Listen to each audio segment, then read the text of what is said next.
En introduction, j'aurais dire quelques mots sur le nom de notre faculté.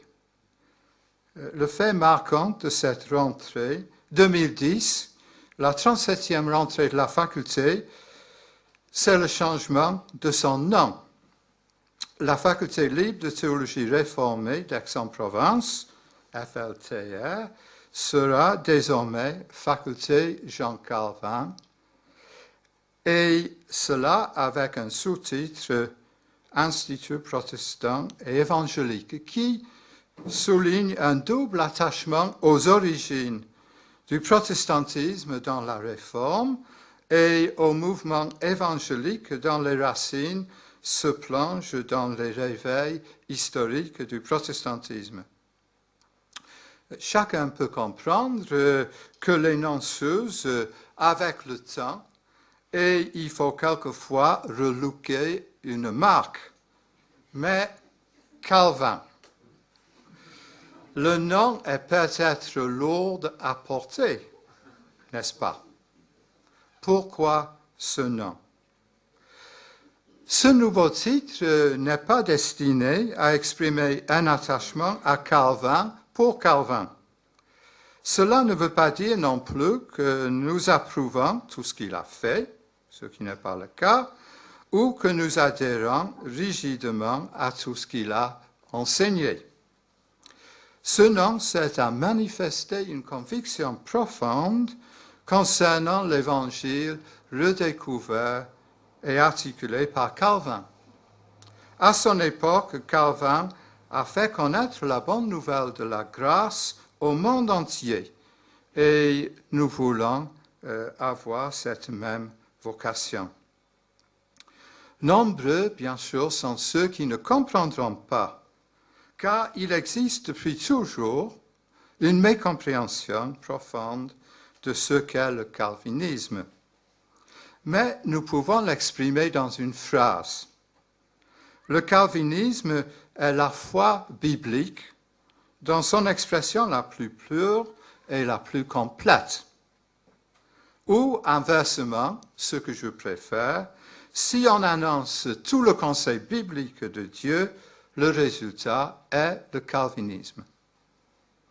Permettez-moi de donner quelques illustrations. En Luc 18, le pharisien prie, Luc dit, en lui-même, qui montre la limite de ses prières.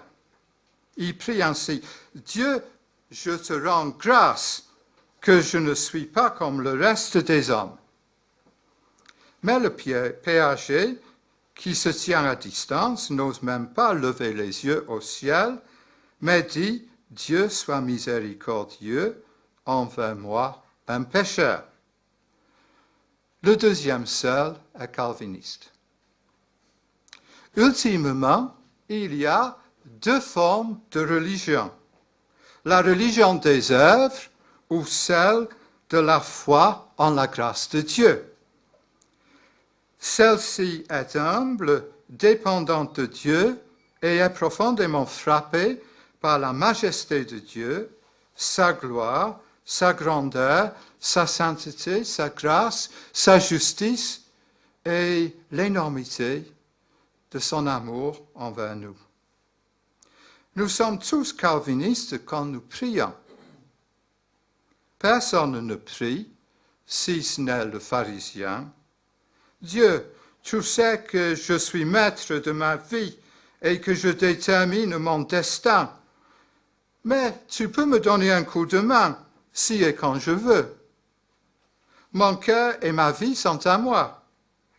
Mais si j'ai besoin de toi, je t'envoie un SMS. » Si on est calviniste, on prie plutôt « Seigneur, viens au secours, car je suis rien. »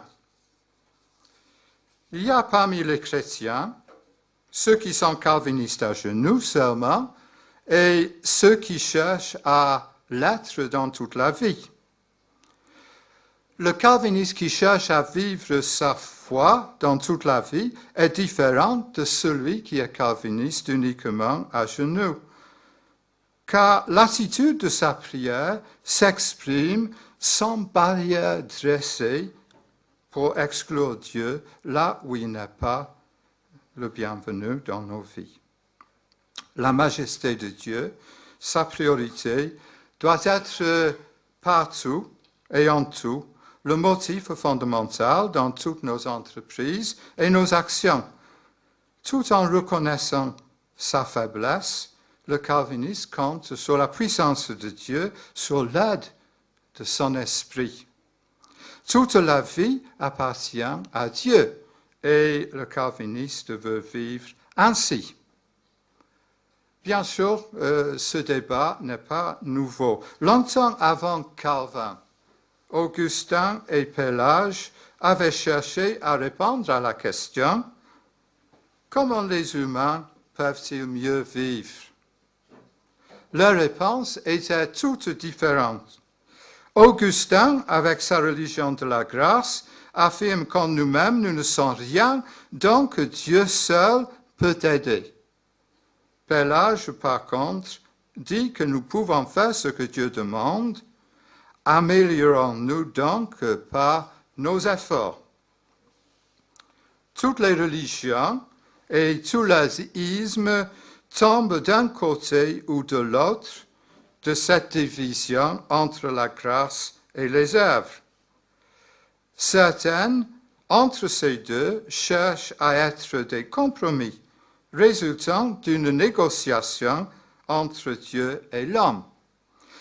Mais la négociation, c'est la politique du pharisien.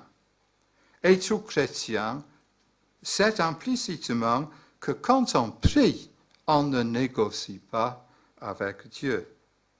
Le calvinisme est donc la religion de prière élargie à toutes les attitudes de la vie pour y irradier la grâce qui caractérise la vie de prière. Si nous sommes chrétiens, nous louons Dieu pour sa grande grâce envers nous, qui ne sommes rien et qui ne valons rien. Calvin est le théologien du Christ seul médiateur entre Dieu et l'homme. Il est le théologien du Saint-Esprit. Sa doctrine des deux grâces qui découlent de Jésus-Christ, notre justification et notre sanctification, qui font dépendre de Dieu tout notre salut, avec celle de la parole inspirée de Dieu et de la mort sacrificielle de la croix, sont les fondements du protestantisme évangélique. Tout cela vient de Calvin. La mission de notre faculté aujourd'hui, malgré le changement de nom, est toujours la même. La faculté veut que demain, comme hier, les grandes vérités de la doctrine de la grâce de la Réforme continuent à être connues et proclamées en France et au-delà. Le Christ seul, l'Écriture seule, la grâce seule, la foi seule, la seule gloire de Dieu, notre Créateur, notre Rédempteur et notre espérance. Les seules, ces devises de la Réforme, soulignent que c'est Dieu seul qui est à l'œuvre pour nous et non pas nous-mêmes. Le changement de nom de la faculté est un défi pour la faculté, mais encore un défi lancé aux églises en France devant le Seigneur. Nous jouons en quelque sorte quitte ou double. Dans la mesure où l'Église adhère à l'évangile de la grâce de Dieu, vit de cette grâce, la faculté, Jean Calvin, sera aimée, appréciée et soutenue.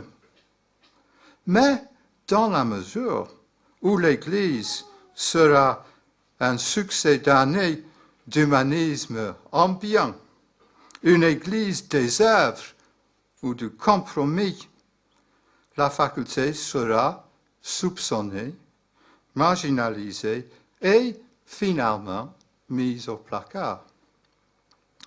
C'est à l'Église de choisir quel évangile elle veut, quel Dieu elle veut servir. Dans notre région, on est Marseillais et fier de l'être.